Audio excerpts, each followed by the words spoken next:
Fala galera, beleza? Mais um Minuto Teologia. Desculpem, a última semana nós não postamos vídeos porque estava muito corrido e aí não deu para gravarmos. Enfim, hoje nós vamos dar continuidade à série Por que não quero ir para a igreja? Tratando do assunto os perigos de não irmos para a igreja, né? Hoje em dia tem muito aquela coisa assim, Cristo em casa. Vou ficar em casa, tá de boa. Não quero ir pra igreja não, hoje tá tranquilo. Eu sou a igreja. Isso, exatamente, eu sou a igreja, aquela coisa toda, né? E a gente não para analisar os perigos que tem nisso.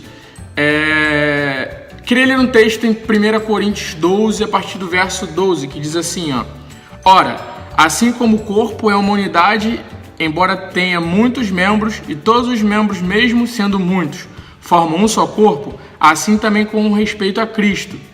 Pois em um só corpo todos nós fomos batizados em um único Espírito, quer judeus, quer gregos, quer escravos, quer livres, e a todos nós foi dado beber de um único Espírito. O corpo não é composto de um só membro, mas de muitos. Se o pé disser, por que não sou mão, não pertenço ao corpo, nem por isso deixa de fazer parte do corpo. E se o ouvido disser, por que não sou olho, não pertenço ao corpo, nem por isso deixa de fazer parte do corpo. Se todo o corpo fosse olho, onde estaria a audição? Se todo o corpo fosse ouvido, onde estaria o olfato? De fato, Deus dispôs cada um dos membros no corpo, segundo a sua vontade. Se todos fossem um só membro, onde estaria o corpo? Assim, há muitos membros, mas um só corpo.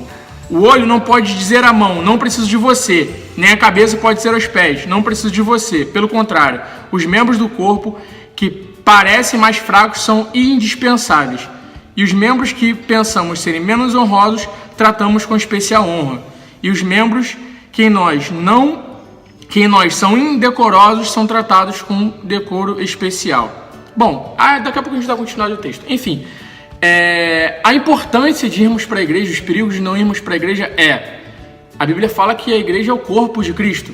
Logo, o corpo, se você arranca um dedo fora, deixa o dedo ali sem o corpo, sem estar recebendo sangue, nutrientes, aquela coisa toda, o que vai acontecer com o dedo? Gangrenar, vai morrer. A mesma coisa é o corpo de Cristo. Se a gente deixa de viver o período de comunhão com os irmãos, aos domingos, às quintas, quartas, sei lá o dia que você se reúne, enfim, a gente acaba perecendo. Não morre da noite pro dia, mas aos poucos a nossa fé vai se esfriando. E aí nós vamos morrendo, assim como o dedo. Ele não vai gangrenar de uma hora para outra. E isso é um processo. Da mesma forma, quando a gente deixa de ir para a igreja, se torna um processo, correto? Exato. E tem algo que a gente tem que levar em conta demais. O propósito em si de Deus. Em toda a Escritura, desde Gênesis a Apocalipse, você vai entender que o propósito que Deus tem na remissão de Cristo, enfim, na cruz, é trazer um entendimento de uma família, é construir uma família, né?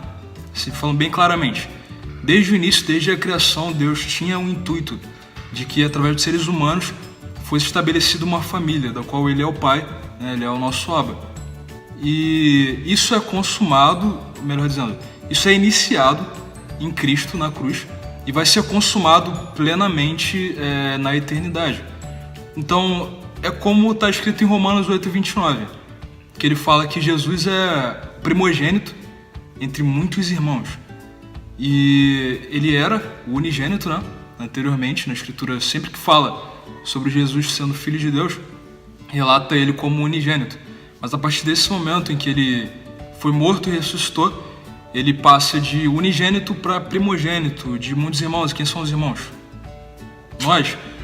E, cara, ainda que eu possa falar não, mas isso que Deus quer fazer está relacionado ao corpo de Cristo, que eu posso, como até o Bruno falou, ser sozinho, e na verdade isso vai ser consumado completamente na eternidade. Mas, cara, se você levar em conta que a eternidade é algo que é a parte do tempo, ela é atemporal, então na verdade o desejo de Deus na congregação, na igreja, na unidade do corpo, é para agora. A gente já pode viver pontos que vão ser da eternidade, que vão ser estabelecidos na eternidade, já agora. O intuito de Deus é que a gente experimente aquilo que Cristo iniciou na cruz, que é se movimentar como o Senhor fala, para que vocês sejam um comigo assim como eu sou um com ele. Então não dá para correr disso. E a gente vê também nas escrituras desde Gênesis, né, como você falou, até o livro de Apocalipse, a questão de sempre Deus fazendo coisas relacionadas ao homem e à eternidade, né, as coisas celestiais, sempre tratando com o indivíduo junto com o outro, né? Existe um texto nas escrituras que eu não me lembro agora, não me recordo onde está, que diz melhor se terem dois do que serem um só. E a gente leva muito isso para a questão do relacionamento, marido, mulher, namorado, mas isso está falando da questão também de corpo de Cristo, né? Quando Jesus manda os discípulos, ele manda sempre de 2 em 2. O ministério de Cristo, a questão dele querer compartilhar da eternidade com os discípulos, ele poderia muito bem fazer o ministério dele, seguir o ministério dele sozinho e falar, não, eu sou sozinho, eu vou fazer sozinho, e aí não importa, mas não, ele decidiu fazer isso com os discípulos, decidiu compartilhar isso com os discípulos, né? Questão de Paulo com Barnabé, então ele sempre vê essa questão de Deus, sempre tratando as coisas de eternidade, de corpo, de igreja, de família, sempre em união. E assim, tem que lembrar também que unidade é diferente de uniformidade. Sim. Deus não está trazendo uma ideia, através da escritura, através da igreja, de uma uniformidade. Uniformidade é todo mundo igual, todo mundo quadradinho, né? Quando a gente lembra de escola, aquele uniformezinho. Não é isso. Ele está falando de um conjunto de pessoas diferentes. Exatamente. A unidade está nisso. É a diferença de cada um contribuindo com o outro. Até como as pedras, né? A gente falou no vídeo anterior. A unidade que gera o crescimento e como até o Bruno falou nisso. Como é que eu vou conseguir ter o sangue circulando no corpo, sendo que uma parte do corpo está fora dele? É muito Cristo complicado. É o cabeça. Então, os perigos de você não ir para a igreja é morte. Você não estando em comunhão vai te gerar morte. Lembrando que você não é igreja sozinho. A igreja, ela é um corpo. Então, ela é o corpo de Cristo, a noiva de Cristo. Então, não dá para ser membro sozinho. Certo? Amém? Vamos junto, galera. Fique com Deus. Até o próximo vídeo. A gente se vê. Shalom. Tratando do assunto, falando... Caraca, tratando do assunto... Ah, tá. Metralhadora.